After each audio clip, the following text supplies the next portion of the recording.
to the B to the mother of 5E, aka Angela, aka Vibe, aka Angie, whichever one you want to call me is fine.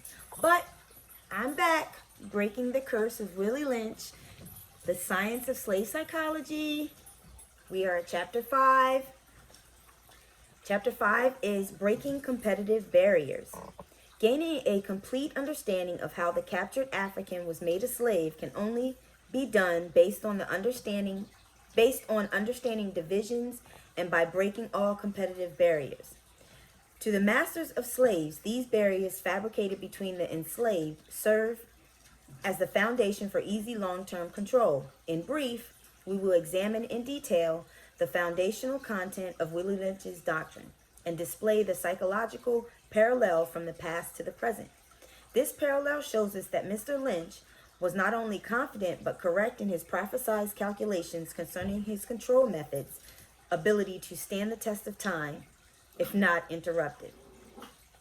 Since we are in a time where freedom of the mind and spirit are known essentials to the survival of the body, we as ex-physical slaves must take into consideration the fact that freedom of our minds is essential for unity and overall survival. In this process of breaking the curse of Willie Lynch, we have to expose ourselves to a process that has taken root on our own thought process that until recently we ourselves as a collective have not been aware of. At this point, shall we proceed with clarifying the actual motive of Mr. Willie Lynch's indoctrination of the African mind given to us in his very own words quoted in document as follows.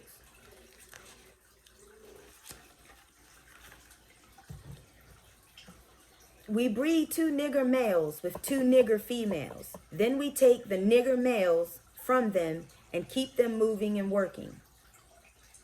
Say the one nigger female bears a nigger female and the other bears a nigger male. Both nigger females, being without the influence of the nigger image, frozen with an independent psychology, will raise their offspring into reverse positions as one with the female offspring will teach her to be life herself, independent and negotiable. We negotiate with her, through her, by her, and negotiate her at will. The one with the nigger male offspring, she being frozen with a subconscious fear for his life, will raise him to be mentally dependent and weak, but physically strong.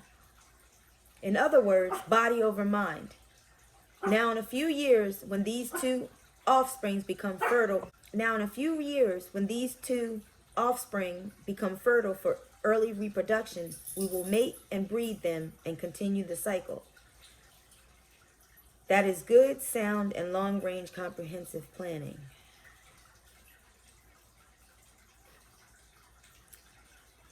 What we see occurring between black males and females in relationships is a constant power struggle until the dominance of one individual over another is finally decided.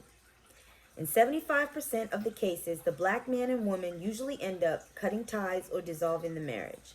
We have failed to realize that the Euro-Gentile slave master mastered the craft of manipulating the feminine and masculine natures and benefited from the chaos produced as an end result. In detail, the chaos is produced when the natural internal order of the people's masculine and feminine energies are twisted. In other words, when the natural leader's senses are dulled to the point where self-guidance is no longer present and he begins to follow the follower, organization or family soon deteriorates. These tactics were initiated, made public, and standardized in 1712 by Willie Lynch and millions of other slave masters, and ultimately, the end result of their vision was reinforced by a divide and conquer technique of black men and women in the name of women's liberation.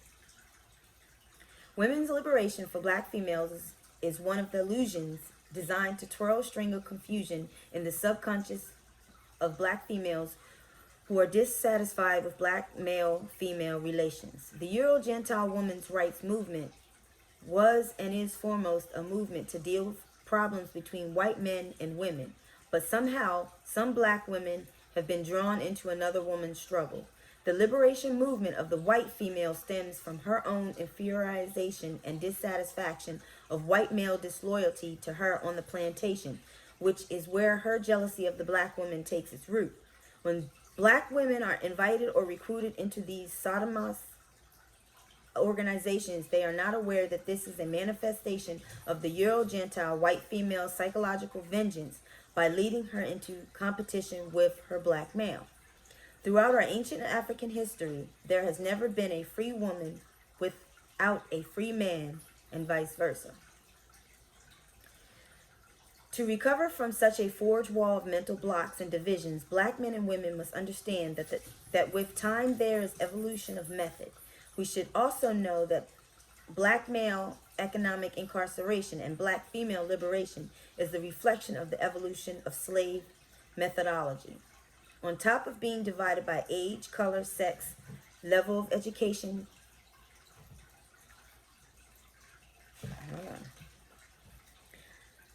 On top of being divided by age, color, size, level of education, and sex are the new additions supplied by time. These artificial additives used to continue the breakup between the black male and the female are income, class, public status, political party, and most damaging to black people is religious domination. Very briefly, let us examine the language used to describe denomination.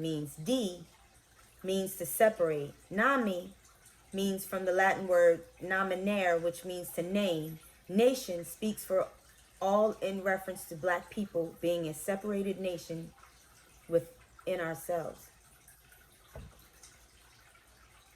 As we can see by studying the root languages that make up the English language, we are brought closer to the underlying motive of those that are pressed through the tactic of divide and conquer. The word nation in its root stems from the Latin word natalis, pertains to one's birth in connection to their nature. Therefore, to dominate means to divide a people from themselves or bring them down from their original nature. This separation from our original nature has carried over in the case of Willie Lynch's doctrine when put into application to the black-female relationships and has dramatically affected black people in this section of North America in general. I'm sorry if that came out like that, but I was grasping the information.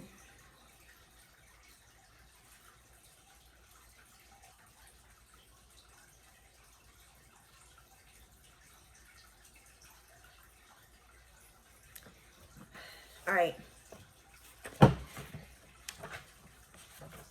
Right into chapter 6. Chapter 6 is fixing marriages, breaking old social cycles. In order to gain a complete understanding of the long-term effects of Willie Lynch's instructions as they apply to black men and women, we will start in the present moment, then travel back in time.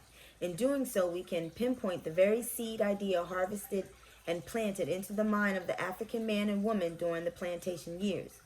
Very little in the arena of Western psychology and human Western sociology and human psychology has been able to accurately dispel or correct the cycle of the fragmented black family. This cycle spins on a mass scale in today's modern black community and parallels the same system of that in physical slavery. It only differs in that most of its victims are consciously unaware of the material differences allocated by time and circumstance. For these reasons, we must dissect the remnants of the black family, and in doing so, we have to deal with the most important factors in any relationship.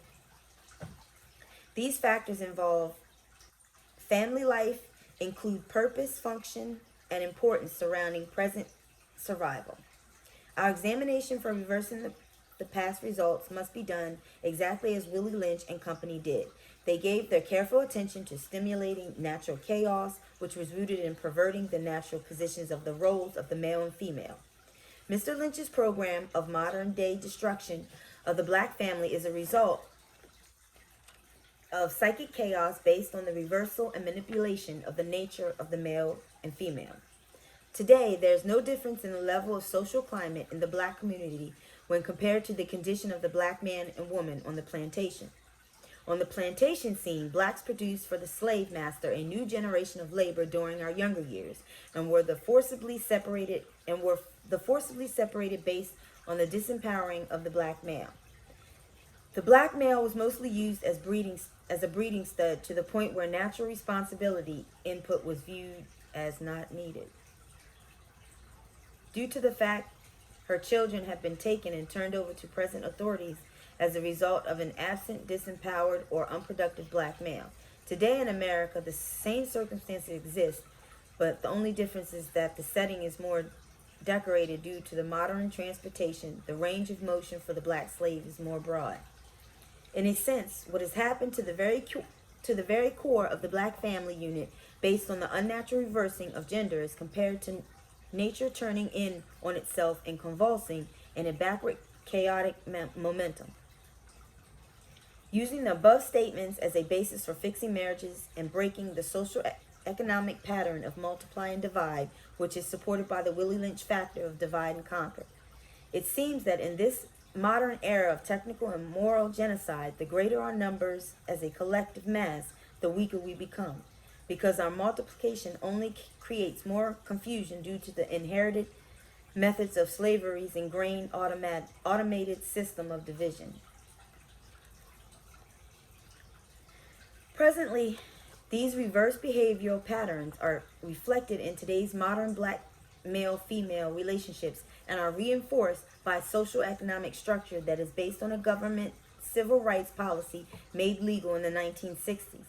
This refers to the law surrounding the hiring of black women,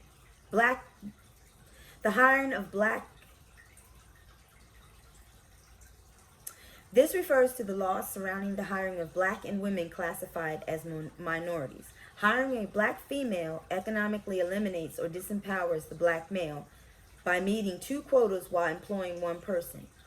A policy very similar to the one set up by the Pharaoh in the book of Exodus during the days of Moses, when the policy was to kill all the male children of that particular generation and spare the female. Well, what is the difference between those systems of affirmative action that devalued the male economically to the extent that he was made dysfunctional and deemed a liability in the eyes of the female companion of his own race? By acknowledging the level of damage done to the black psyche connected to the role-altering divisive tactics due to centuries of Willie Lynch's indoctrination, we can then embark upon the path of habilitation and reconciliation in today's black male and female relationships. As a collective, black men and women must also come to intelligent agreement that our natural pattern of motion has been thrown out of orbit, which is reflected in chaotic relationships void of divine natural order. In one sense of the word, we have become unconsciously lawless in terms of constructive relationships and family structure. This unnatural occurrence cannot be found taking place among any of the people of color in connection to the native islands from which the black man and woman of North America stem from. If this circumstance has historically been the case, we black people, the children of slaves, must conclude that we are the manifested byproduct of Willie Lynch and company's ultimate intention. During the early days of traditional physical slavery, the generational male and female cycle rotated like traffic in a revolving door. Black men and women bred children without courtship, then were often separated on the plantation or sold to other plantations. The children were, in a sense, wards of the state because of social and economic breakdown and fragmentation of their parents. When the black male was destroyed and disempowered, even as many still are today, millions of black women were left as widows and their children left out in the wilderness as orphans. This is a traditional cycle that in the present moment continues to spin out of natural orbit without life effort from the slave master's offspring, who subtly steer, guide, and control the very people who are still the core behind the success of this great economy. 446 years later, the old mind of the black slave and white master have not yet been altered. We often wonder why they haven't, based on the following quote by Willie Lynch. Ask yourself this question. Why was the reversal of the roles between the black male and female such a necessary ingredient in gaining total control over the black man and woman? So much to the extent that this perverted altering of natural roles between the man and woman would ensure the slave master future control for more generations to come. The following statement contains the living thoughts practiced by slave masters taken from the making of a slave document. Understanding is the best thing. Therefore, we shall go deeper into this area of the subject matter concerning what we have produced here in this breaking process of the female nigger. We have reserved the relationships. In her natural uncivilized state, she would have a strong dependency on the uncivilized nigger male, and she would have a limited protective tendency toward her independent male offspring, and will raise the female offspring to be dependent like her. Nature had provided for this type of balance. We reverse nature by burning and pulling one civilized nigger apart and bullwhipping the other to the point of death, all in her presence. By her being left alone, unprotected, with the male image destroyed, the ordeal caused her to move from her psychological dependent state to a frozen independent state. In this frozen psychological state of independence, she will raise her male and female offspring in reverse roles. For fear of the young male's life, she will psychologically train him to be mentally weak and dependent, but physically strong. Because she has become psychologically independent, she will train her female offspring psychologically independent. What have you got? You've got the nigger woman out front and the man behind scared. This is a perfect situation for sound sleep and economics.